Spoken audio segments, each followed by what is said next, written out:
Sarah Brady of Our Own Fire. I'm here just a couple of days before the 2023 Western States Endurance Run, and I'm here with Dakota Jones. Dakota, how are you? I'm doing great, Sarah. Thanks so much for having me. Great, yeah, thanks for meeting us. It's brilliant. I believe you had quite an adventure to get here. So you biked here all the way from Salt Lake City. So how was that? How long did that take? Yeah. I rode my bike here from Salt Lake from my house. It took me about 7 days. It was like 680 miles, more or less. And I did it as a fundraiser for my nonprofit Footprints, where we help trail runners address climate change. So fundraiser's ongoing. That's brilliant. Yeah, thanks. Yeah, awesome. So you've recently moved there to Salt Lake, I believe. Mm-hmm. So what's your current training ground like?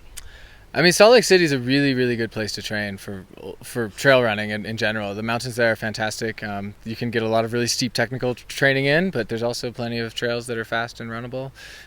It's also a pretty big city, like the biggest city I've ever lived in. So still adjusting to that, but it's nice. There's a lot of really good people there. A lot of my sisters there. It's a lot of fun.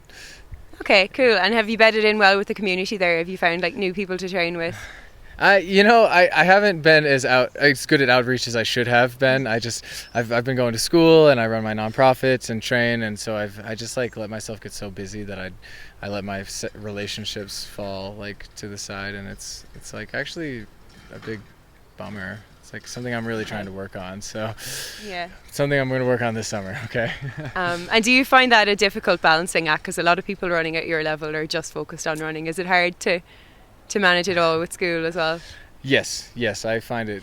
I don't like being super busy, and I find myself really busy all the time, and so it's like I make sacrifices all the time, which tend to be sacrifices of things that are not quantifiable, like family and friends, like my relationships. It's easy to put that on the side and like finish an assignment or like create an event for Footprints or go train, and so that I think in like on a piece of paper I've been able to accomplish a lot, and I'm really happy with that, but I think the quality of life that I've like developed is not super great, so it's been a bit unsustainable, I'd say. Okay. And do you think maybe after this you might be able to make some room to take some downtime from running to fit in other things? Certainly after Western States. I don't intend to run for a while. Okay. Yes, and I'm not going to school this summer, so yes, I hope to have a break. Okay, cool. It's going to be a fun summer. So, so the last time we talked to you was last year when you took third at the Hard Rock 100. So obviously that's a super hard mountainous ultra. And then later on that year you ran the opposite at Javelina, really flat and fast 100 miles. So did you change up your training much in between those two races to do something so different? Yeah, certainly. Hard Rock's just like, I feel like it's a hiking race almost, and there's so much altitude. It's very much a mountain race, and so I focused really heavily on running a mountain race. And then for Javelina, like I had to run, it took 13 hours, it's 10 hours less than Hard Rock, and so I focused a lot more on running fast, on running like more mileage. At Hard Rock, probably the training time was similar, maybe a little more for Hard Rock, but a lot more mileage for Javelina, and just trying to like practice the turnover, a lot more speed work. Yeah. Okay, great. And a lot of the other golden ticket races were like pretty close up to this, like the Canyons was only in April. So you had your entry for Western States a lot earlier than a lot of people. And do you think that was an advantage to have like a more relaxed build up and more time to prepare specifically for this?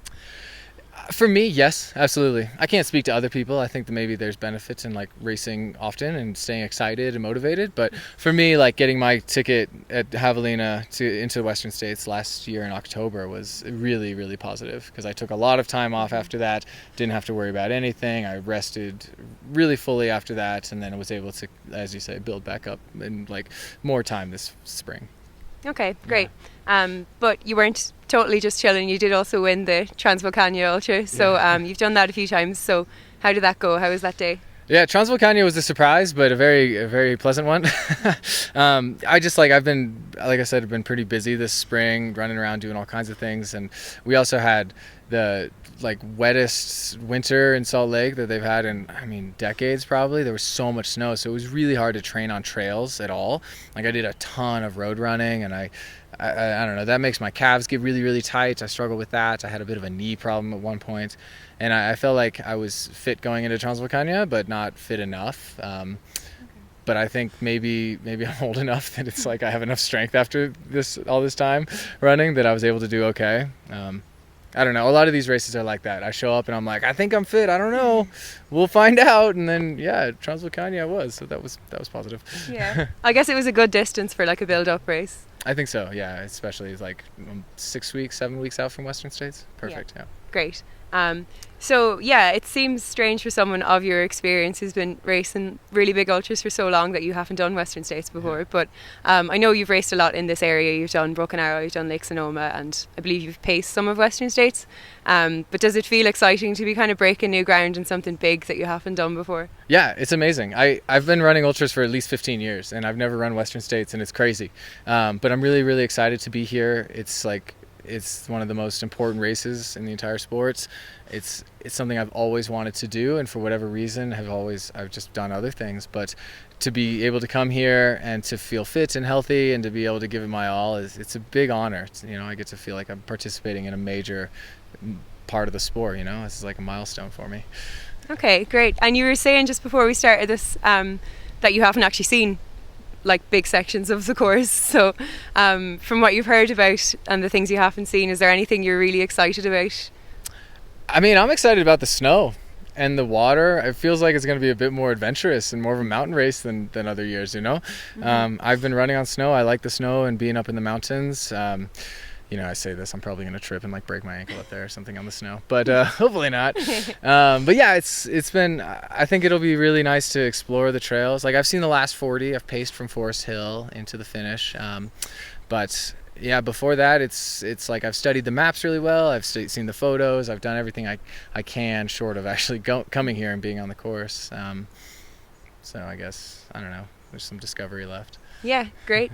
And so given the conditions, like it's quite a bit cooler than most years. There is some snow. I believe there's about 10 miles of snow. But do you think that like this could be a course record year? Do you think the ingredients are there for it? I don't know if I can say. Like having never run the race before, it's really hard to say for sure. I mean, 80 degrees is the highest, or 84 being the projected high in Auburn or something, is a lot easier to run fast in than 104, right? Mm-hmm. So I think that's certainly helpful. Maybe the snow slows us down a little, but honestly, I think it's probably going to be a fast year. Like the temperature plays a huge part of that. Yeah. Okay, great. And yeah, it's a super deep men's field. There's lots of like returning runners from last year. There's lots of like really good newcomers as well. So who would you be expecting to be up front, and who would you anticipate maybe sharing some miles with? It's almost like there's so many that I'm going to forget somebody and I'm going to offend them. But Tom Evans, Mathieu Blanchard, Arlen Glick. I need to see the list. There's like the Tyler Green. I'm sorry, I'm forgetting so many people because I'm on the spot here. But there's so many great runners. Yeah. Like I expect it to be like a pack of 15 or 20 through Robinson Flat. Yeah. Within 5 or 10 minutes, Like so many people will be running up at the front. So many people are capable of winning this thing. Yeah. I don't know. It'll be fun to find out, For sure, yeah. And do you have kind of a pacing strategy, or I'm not going to ask you what they are, but have you figured out any kind of splits to break it down, or do you just run by feel? I largely run by feel. I'm super non-quantitative in my racing and my running. I tend to just try to hit an intensity that I feel like I can maintain, and it's a little faster than I know I can maintain. It's always a risk in a race, but I'm always pushing but trying to like maintain. It's like that, trying to hit that balance. But at the same time, I'm also always aware of where every other runner is and trying to like, it's like I don't want to go off the front too hard, but it's like if you get way too far behind, it's really hard to catch up, and so trying to manage all that can be tough. For myself, like I just want to run a consistent race, and yeah, like before the race, I'm going to tell you, like, I'd love to just go chill to Michigan Bluff or Forest Hill and then race, but of course I'm going to be pushing from the start. Like, at least hopefully on the escarpment I go easy, Yeah. But I'm going to try to be conservative, but I also think that this is a race where it's worth taking risks. So absolutely. And you were very fun to watch in Hard Rock, the way you just took a gamble and took it out hard. So yeah, that risk didn't pay off, but I don't regret taking it. Yeah, no, you still did phenomenal anyway. Brilliant. And then this is a silly question, but do you plan on cycling home after? So the plan is to take the train home, because there's a train from my house, from here back to my house. And I think that is actually part of the story. I rode my bike here. We're trying to make the spectacle and talk about climate change and climate action in outdoor sports. But like the solution to climate change is not giving up your car and riding your bike everywhere. It's like there are many solutions, but part of them is investing in infrastructure like trains, which are pretty efficient. And I think it's a really great solution. So that's kind of the story we're trying to tell. Okay, that's great. And I think you've done this to a race before, haven't you? And you had a pretty good race after. Yes, yeah. In 2018, I rode my bike from my house in Colorado to the Pikes Peak Marathon and back. And the race went really well. But it's funny because the race was a quarter of this distance and the bike tour was less than half of this distance. So okay, yeah, I've scaled it up a bit. Brilliant. Well, I hope you start a trend with it because it's a great idea. It's Thanks a super good initiative. So yeah, best of luck. Hope you have a super race, and we look forward to seeing you out there. Thanks a lot. I'll see you guys out there.